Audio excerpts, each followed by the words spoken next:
देख रहे हैं राष्ट्रवादी संदेश। तो हम पहुँचे हैं अब जो है गांव परलिका में, और परलिका में यहाँ जन आक्रोश यात्रा का रथ पहुँच चुका है। हम आपको दिखाते हैं, ये रथ यात्रा पहुँच चुका है और आगे परलिका गांव में जन आक्रोश यात्रा का, भारतीय जनता पार्टी का यहाँ रथ यात्रा का कार्यक्रम है, वो दिखाएंगे आपको। तो देखते रहिए राष्ट्रवादी संदेश। लाइक कीजिए, सब्सक्राइब कीजिए और ज़्यादा से ज़्यादा शेयर कीजिए। जो लोग नहीं जुड़े हैं उनसे निवेदन है कि वो राष्ट्रवादी संदेश से सब्सक्राइब करें और जन आक्रोश यात्रा का पूरा विवरण देखें।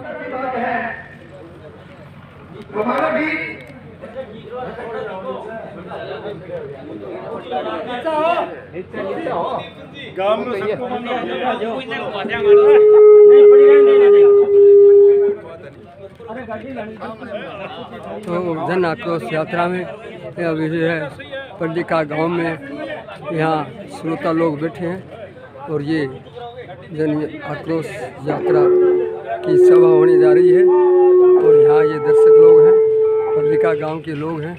और यहाँ से अगर हम इधर बात करें तो ये यहाँ बैठे हैं और ये अभी यात्रा शुरू होने वाली है।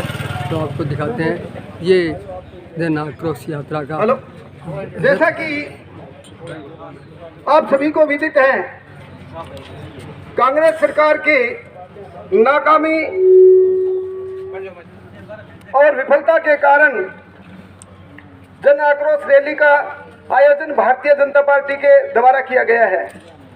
चूंकि समय का अभाव है, इसलिए हम हर कार्यक्रम को छोटा कर रहे हैं। सबसे पहले मैं स्वागत के लिए सम्माननीय दादाजी से निवेदन करूंगा, धनपत सिंह बेनीवाल, वो विधायक महोदय का माल्यार्पण कर स्वागत करें। मैं निवेदन करता हूं बेगराज जी नाई से विधायक महोदय का माल्यार्पण कर स्वागत करें। जगदीश जी गोदारा विधायक जी को माल्यार्पण कर स्वागत करें। राम कुमार जी खीचड़ विधायक जी का माल्यार्पण कर उनका स्वागत करें। धर्मपाल जी मेघवाल विधायक जी का माल्यार्पण कर स्वागत करें। सम्माननीय ग्रामवासियों, जैसा कि आजकल हम देख रहे हैं, चूंकि अन्य बातें हमारे सीनियर नेता बताएंगे, मैं तो 5-4 बातें परलिका गौतराम जी गोदारा विधायक जी को माल्यार्पण करें। जैसा कि परलिका में कुछ विकास की बातें हो रही हैं। अभी मैं इधर एक शादी में गया था, वह मुझे गौशाला कमेटी वाले मिले थे। उन्होंने मेरे को बताया कि अभी लगातार 2-3 साल से हमें विधायक महोदय हर साल 5 लाख रुपए गौशाला में दान किया बोल रहे हैं, आज तक 1 रुपया नहीं दिया। ग्रामवासियों, सम्माननीय ग्रामवासियों, मैं सिर्फ वो बातें करूंगा जो एकदम सच्ची है। अभी उसके बाद अन्य घोषणाएं तो बाकी पड़ी है। कुछ घोषणाएं जैसे अभी 16 इंच सड़क का निर्माण, पुनः निर्माण हमारे प्रधानमंत्री योजना के अनुसार हुआ है। उसका बोर्ड भी दोनों तरफ लगा हुआ है कि प्रधानमंत्री सड़क योजना। हमारे विधायक महोदय यहाँ बता रहे थे कि मैंने सड़क का निर्माण करा दिया, तो यूँ तो अन्य कोई बता देंगे। अभी परलिका में एक डिग्गी बन रही है और 2 की रिपेयरिंग भी हो रही है, वो भी हमारे जल जीवन मिशन के तहत है। अभी 19 इंच स्कूल में एक और अपनी उच्च जलाशय बन रहा है, वो उच्च जलाशय भी जल जीवन मिशन के तहत हमारे MP साहब के सहयोग से, और इनमें विधायक जी का बहुत बहुत सहयोग रहा। मैं धन्यवाद देता हूँ विधायक जी को विशेष रूप से कि हमारा उच्च जलाशय बनाने में, गांव की पानी की समस्या बढ़ाने में इन्होंने बहुत अधिक मदद की। इनको मैं भी गांव की तरफ से बहुत बहुत धन्यवाद देता हूँ। साथियों, अगर विकास की बात करें तो मुझे तो कहीं विकास वाली कोई चीज यहाँ दिखाई दे नहीं रही है। सिर्फ विकास हुआ है तो किसी का ट्रांसफर हुआ है, वो भी नाजायज हुआ है। यहाँ बेगराज जी नाई बैठे हैं, इनकी लड़की इस गांव की बेटी थी और पूरा गांव बैठा है यहाँ किसी को कोई उस बच्ची से ऐतराज नहीं था, इतनी सालीन बेटी इस गांव की, और उन्होंने सिर्फ कोई वोट नहीं दिया होगा, क्या बड़ी बात है। वे वोट सब देते हैं क्या? अगर वोट सारे देते फिर चुनाव ही नहीं होते। उस बच्ची का जैसलमेर ट्रांसफर हुआ है, छोटा बच्चा है उसके, इससे बड़ी कोई बात नहीं हो सकती। समय अभाव है, मेरे पास बहुत लंबी लिस्ट है, लेकिन बोलूंगा तो एक बात और भी कहूँगा। एक बात और रहेगी, हमारी जिला परिषद की मीटिंग में मेरे को बलवान पुनिया जी ने, विधायक महोदय ने कहा था कि आप परलिका में कोई मुझे जगह दे दो और मैं आपके पानी की समस्या हल कर दूंगा। मैंने और इस सारे जो ग्राम के बैठे हैं सरपंच साहब से निवेदन किया, और हमने 4 बीघा वाटर वर्क्स के लिए अलॉट कर दी जमीन, और उसके लिए विधायक महोदय एक गल्ला नहीं दिया है। ये विकास है। विधायक कोटे से कोई पैसे देते क्या बड़ी बात है, वो तो देना ही पड़ेगा। परलिका नहीं देंगे, रामगढ़ दे देंगे, लेकिन विकास की बात, जल जीवन मिशन में सेंट्रल गवर्नमेंट का इतना बड़ा पैसा है, उसमें कुछ राज्य सरकार सहयोग कर दे तो परलिका के आने वाले पानी की व्यवस्था हल हो सकती है। और मैं एक दावा करता हूँ कि ये शुरुआत हुई है जो उपजिला से बना है, 1 साल के बाद चुनाव हो जाएंगे, और 2 साल में यहाँ मंच पे कह रहा हूँ सबके विश्वास से, परलिका में आने वाले 50 साल तक कोई पानी की समस्या नहीं रहेगी, क्योंकि उस 4 बीघा में बड़ा जलाशय बन जाएगा और हमारी पानी की समस्या समाप्त हो जाएगी। सबके बीच में कह रहा हूँ मैं, ज़्यादा बात नहीं कहूँगा। मैं शंकर जी से कहूँगा 2 मिनट आप बोल लें।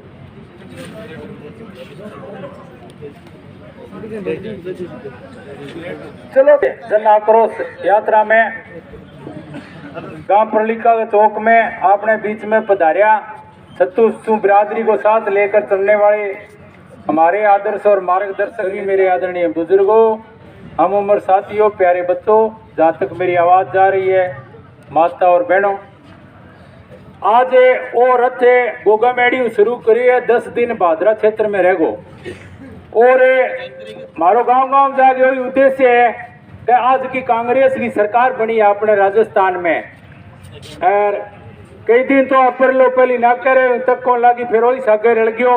हाँ, अपने 8 तहसील के माँ या पूरे राजस्थान में जका आंग काम हुए आज को विनाश करिए, विकास कौन करियो विनाश करिए, तो बिंग बारे में आम आदमी तक बात पुगाड़ खातर है और उद्देश्य हमारो के गांव जवा। तो साथियों, में लंबो समय न लेते हुए मैं निवेदन वही करूं कि आपनो जो विधायक है वो कांग्रेस के सागे रल गए, और जकी गलो सरकार वादा करया कि किसानों को कर्जो माफ करांगा, बिजली का दाम को नहीं बढ़ावा, कर्मचारियों सताई करांगा, बेरोजगार भत्तो देंगा, ये चीजा के ऊपर कोई काम को नहीं हो ना। स्थानीय विधायक कभी विधानसभा में बात उठाई, रीट के मां रुपया खा गया, अपर लोग का सीबीआई जांच ना करो, सारा भ्रष्टाचार है। खुद कह लो रोडास लगी मीटिंग में मास्टर ने पूछो कि थाने ट्रांसपोर्ट का पैसा देना पड़ेगा, ऊंचो हाथ करके कहो सारा का देना पड़े, यूं बड़ी बात और के उसके इस तो भ्रष्टाचार। फिर आई कमी आई थाने बेरे है कि गल्ला पराली की कमी आई, गलेड़ी पराली 1200-1100 रुपया में बिकी, तो वो सचिन पायलट दिल्ली गयो और गलत ने कुर्सी चाहिए ही, और जब आप लिया गलेड़ी खाते नहीं आप गरीब बिक की सकी, कोई बैठा जाके बैठ गयो। किसानों की बात करूंगा क्या, एक कबीर साहब की वाणी में के छोटो सो है श्लोक है कि अंडा था जो बोलता और बच्चा बोले नहीं, कि मांगे गरे मोनी तो बोलियो मैंने 12 काट दे मालिक तेरा ही तेरा भजन करूंगा, 12 आ गयो जवान हो गयो, अहंकार हो गयो, जवानी को पीसे को राज को वो क्या भी राम ने याद करो, फिर वो तो खाट में पड़े नीचे राम राम करे थकेड़ो। तो आप लो रामगढ़ बैठ गए कहो मैं बीमा दिला दियो, बिंगे नाम पर एमएलए बनियो, और बोलियो मन्ने एमएलए बनाओ, मैं इसको आगे और किसानों के लिए फलाना काम कर दूंगा, फलाना कर दूंगा।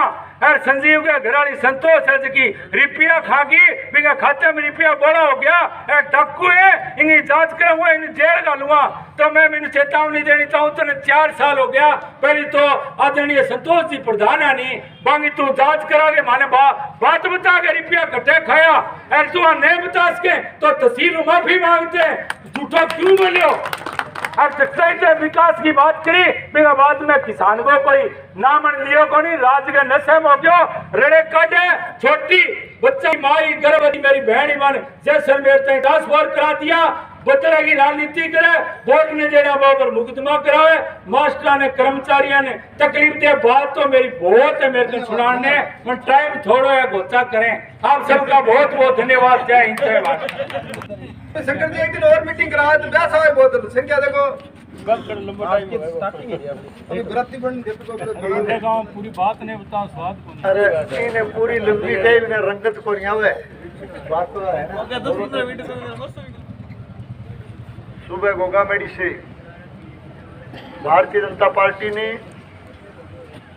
जन आक्रोश यात्रा के रूप में इस यात्रा को शुरू किया है और आगे पूरे राजस्थान प्रदेश में हर विधानसभा क्षेत्र में ये जन आक्रोश यात्राएं आरंभ की गई।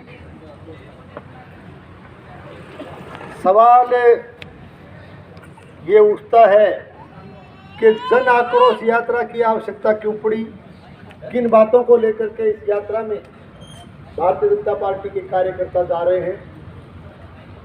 साथियों याद कीजिए, जब हम लोग सरकार में थे, आदरणीय वसुंधरा जी के नेतृत्व में जिस तरह से सरकार ने काम किया, अगर विषय वाइज या डिपार्टमेंट वाइज हम एनालिसिस करें या तुलनात्मक रूप से उसका अध्ययन करें तो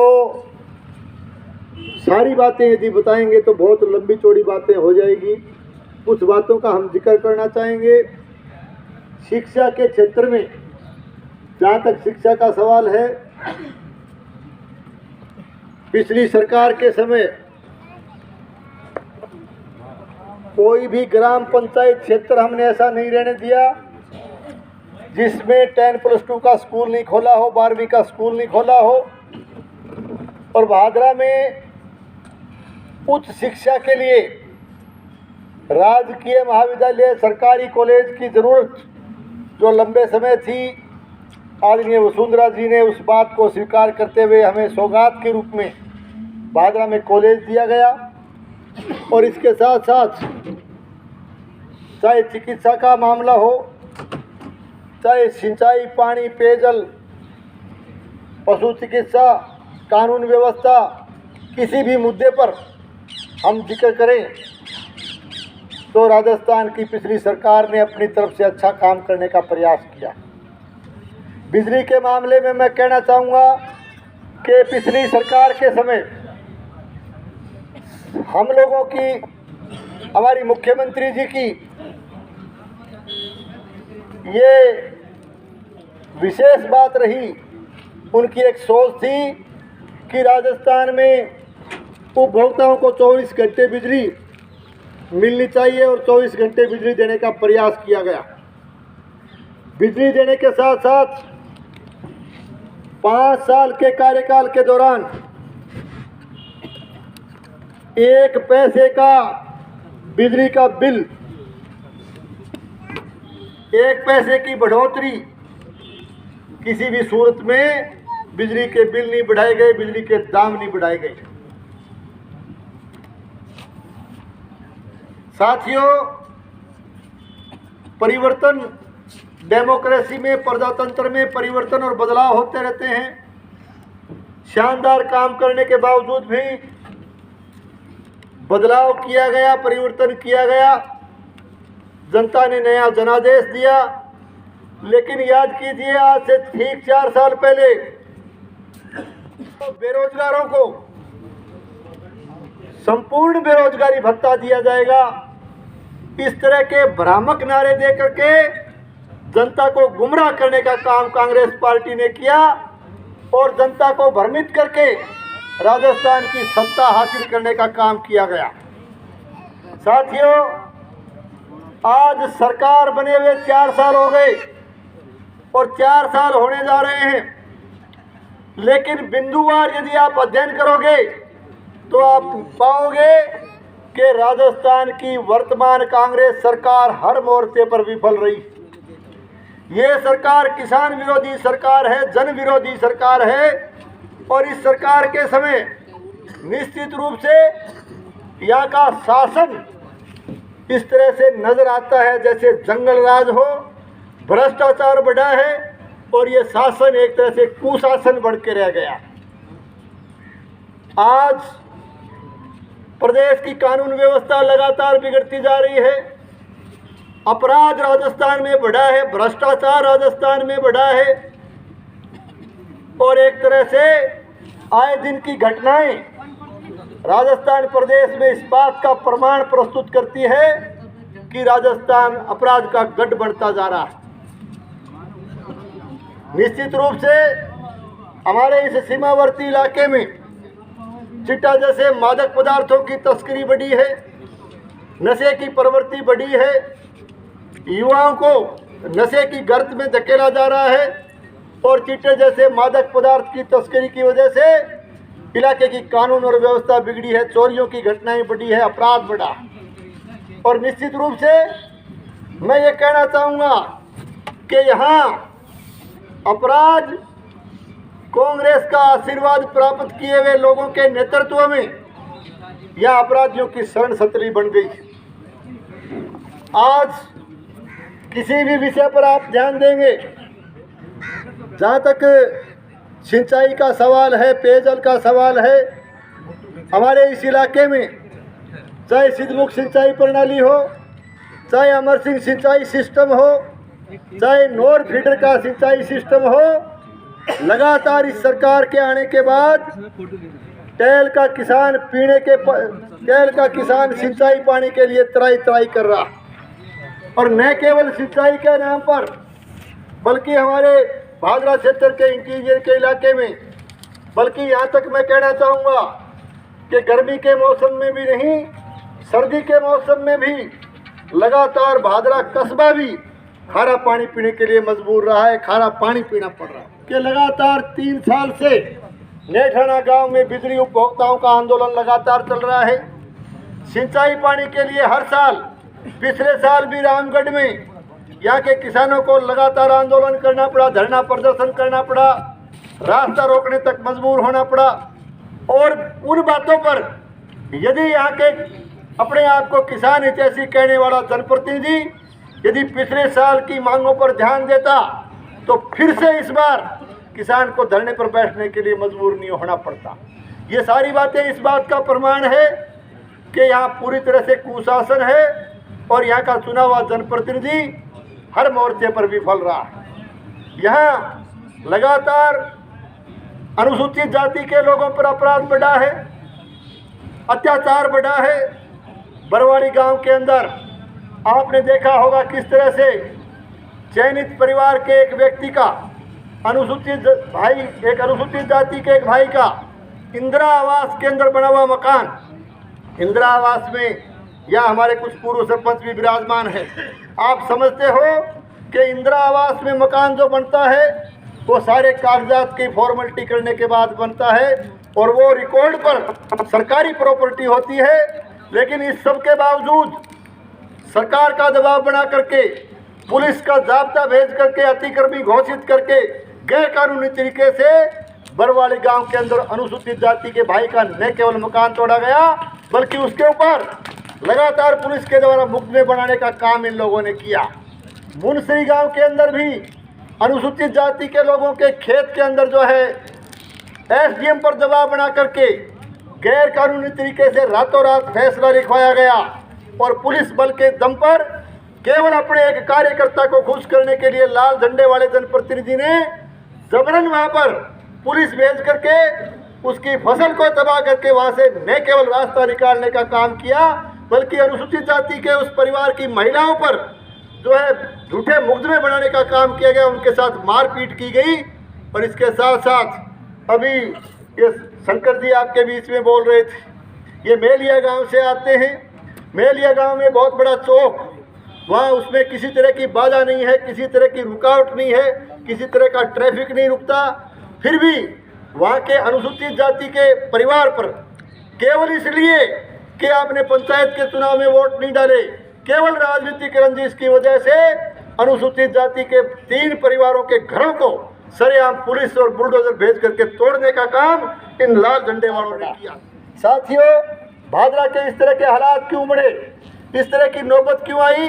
ये इसलिए आई, ये हालात इसलिए बढ़े कि भादरा तहसील की प्रजा ने पिछले चुनाव में सत्ता निकम्मे लोगों के हाथ में सौंप दी, नकारा लोगों के हाथ में सौंप दी और सत्ता नालायकों के हाथ में सौंप दी, जिसकी वजह से आज भादरा तहसील में चारों तरफ प्रताड़ना का माहौल बना हुआ। साथियों, 1952 से लेकर के आज तक का इतिहास यदि आप देखोगे तो आज तक जिन जिन लोगों को चुन करके प्रजा ने भेजा, राजनीति अपनी जगह, विचारधारा अपनी जगह, लेकिन प्रयास ये किया गया कि इस इलाके का भाईचारा बना रहे, इस इलाके का प्यार और प्रेम बना रहे, सामंजस्य बना रहे। रंजिश की राजनीति का इतिहास आज तक भादरा में नहीं आया, लेकिन पहली बार ऐसा देखने को मिल रहा है, क्योंकि ये लोग, ये पार्टी जिस पार्टी से ये ताल्लुक़ रखते हैं, ये चाइना मेड पार्टी है और चाइना की विचारधारा की पार्टी है। इन लोगों को भाईचारे से कोई लेना देना नहीं है। ये इस भादरा तहसील को, भादरा विधानसभा क्षेत्र को ये बंगाल बनाना चाहते हैं। साथियों, इस क्षेत्र को बंगाल बनने से रोकने के लिए ये जन आक्रोश यात्रा के माध्यम से एक संदेश पूरे इलाके में देने का काम कीजिए, ताकि इस कुशासन को और इस जंगल राज को यहाँ से जो है मिटाने का काम इस क्षेत्र की प्रजा कर सके। साथियों, मैं ज़्यादा लंबी बात नहीं कहते हुए आपसे इतना ही निवेदन करने के लिए आया हूँ और मैं कहना चाहता हूँ कि ये निश्चित रूप से दमनकारी नीति, जिस बात का जिक्र कर रहे थे मेरे से पूर्व वक्ता के रूप में, एक तरह से दमनकारी नीति यहाँ अपना रखी है, एक तरह से रंजिश की राजनीति यहाँ अपना रखी है। और जो लोग इनकी विचारधारा से मेल नहीं खाते उन पर, और विशेष करके हमारी पार्टी के कार्यकर्ताओं पर लगातार राज के दम पर झूठे मुकदमे बनाने का काम इन लोगों ने हाथ में ले रखा है। और एक तरह से राज के नशे में होकर के और कांग्रेस सरकार के आशीर्वाद से ये लोग इस इलाके की जनता को लगातार और तंग और परेशान करने का काम कर रहे हैं। व्यवसायी भाइयों के लिए भी मैं कहना चाहूँगा कि निश्चित रूप से बहन और बेटियों का जिक्र भी पूर्व वक्ता शंकर ने किया कि आज किस तरह से विचारधारा मेल नहीं खाने की वजह से महिलाओं को, बहन बेटियों को भी जैसलमेर और बाड़मेर प्रताड़ित करके राजनीतिक व्यवस्था से ट्रांसफर करवाने का काम इन लोगों ने किया। मैं आपके माध्यम से निवेदन करने के लिए आया हूं कि आप लोग धैर्य रखिए, आप लोग संघर्ष कीजिए। निश्चित तौर से जो माहौल राजस्थान प्रदेश का बना हुआ है, राजस्थान प्रदेश की जनता ने भारतीय जनता पार्टी को फिर से सरकार में लाने का मन बना लिया है। आने वाली सरकार भारतीय जनता पार्टी की बनने जा रही है। मैं कर्मचारी भाइयों से भी कहना चाहूँगा कि जैसलमेर और बाड़मेर तो राजस्थान में आते हैं, यदि पाकिस्तान भी भेज दिया गया तो सरकार की शपथ ग्रहण के तुरंत बाद आपको भादरा लाने का काम भारतीय जनता पार्टी आगे आने वाली सरकार करेगी। साथियों, आज जिस तरह के हालात हैं, आज अभी लोग कह दे ये ताकत जो दी ये जनता की ताकत है। आप लोग भूल चुके हो कि आपको जनप्रतिनिधि जिस ताकत के साथ बनाया वो यदि ताकत काम कर रही है तो भादरा तहसील की जनता की ताकत काम कर रही है। प्रजातांत्रिक ढंग से तो भादरा तहसील की जनता ने वोट के जरिए किया है, ईवीएम की मशीन का बटन दबा करके किया। मैं आपके माध्यम से कहना चाहता हूँ कि वक्त बलवान होता है, केवल वक्त बलवान होता है, जनता बलवान होती है। जिस बलवान जनता ने आपको ताकतवर बनाने का काम किया, आने वाले समय में ईवीएम की मशीन का बटन इंतजार कर रहा है। बटन के जरिए भादरा तहसील की जनता आपकी ताकत को असली रूप दिखाने का काम भी जनता कर सकती है। ये यहाँ के जनप्रतिनिधि को याद रखना चाहिए, ध्यान में रखना चाहिए, और भगवान इनको सद्बुद्धि दे कि ये बचे हुए समय में भी यदि ठीक से इस तहसील का मार्गदर्शन करके इस तहसील को चलाने का काम करें तो ठीक तरह से इस जनता का काम हो पाएगा। मैं कहने के लिए आया हूँ कि जिस तरह की जो नीति राजस्थान की सरकार ने बना रखी है, आज सरकार नाम की कोई चीज़ नज़र नहीं आती। निश्चित रूप से एक तरह से मैं कहना चाहूँगा कि जिस नेतृत्व की लड़ाई राजस्थान प्रदेश में चल रही है, एक कुर्सी को छोड़ना नहीं चाहता और एक कुर्सी को पकड़े रखना चाहता है। एक कुर्सी छोड़ना नहीं चाहता और एक कुर्सी के बिना रहना नहीं चाहता। रोज आए दिन झगड़े चलते हैं, आए दिन राजीनामों, अभी वो के नाम मांगो महामंत्री वेणुगोपाल के है, 3 बारी हाथ ऊंचो करावे फोटो खिंचा जे। अब एक बारी पहली करायो, फिर दोबारा आगे, फिर राजी पे फोटो आई, 30 फिर आई है। अब क्या मैंने लग गया चौको लाग दे, क्योंकि कितना दिन पार पड़ेगी। तो सरकार का समय, ऐसे हालात बने हुए हैं ये सरकार का टाइम निश्चित नहीं है, ये सरकार कभी भी जा सकती है। तो ऐसी स्थिति में आने वाले चुनाव के लिए कार्यकर्ता बंधुओं को, क्षेत्र की जनता को, क्षेत्र के हमारे जागरूक मतदाताओं को एक तरह से तैयार रहने की आवश्यकता है। और मैं आपको निवेदन करने के लिए आया हूँ कि ये जन आक्रोश यात्रा ये हमने 4 तारीख को आज गोगामेडी से शुरू की है। 14 तारीख तक ये जन आक्रोश यात्रा इस पूरे विधानसभा क्षेत्र में चलेगी और 20 तारीख को, इसी 20 तारीख को, आने वाली 20 तारीख को भादरा VDS पैलेस में एक बड़ी जनसभा के रूप हमारे बड़े नेता भी यहाँ संबोधित करने के लिए आएंगे। VDS में बड़ी जनसभा होगी।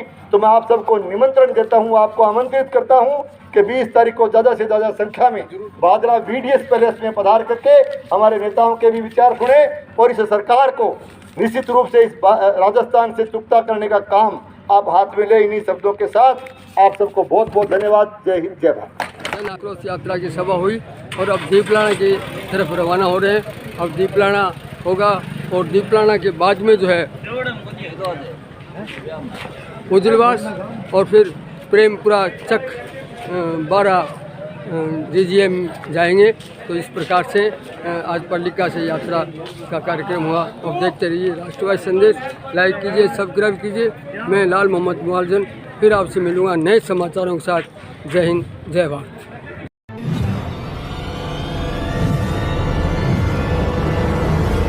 हमारा वीडियो आपको अच्छा लगे तो सब्सक्राइब करें, बेल आइकन दबाएं और लाइक करें।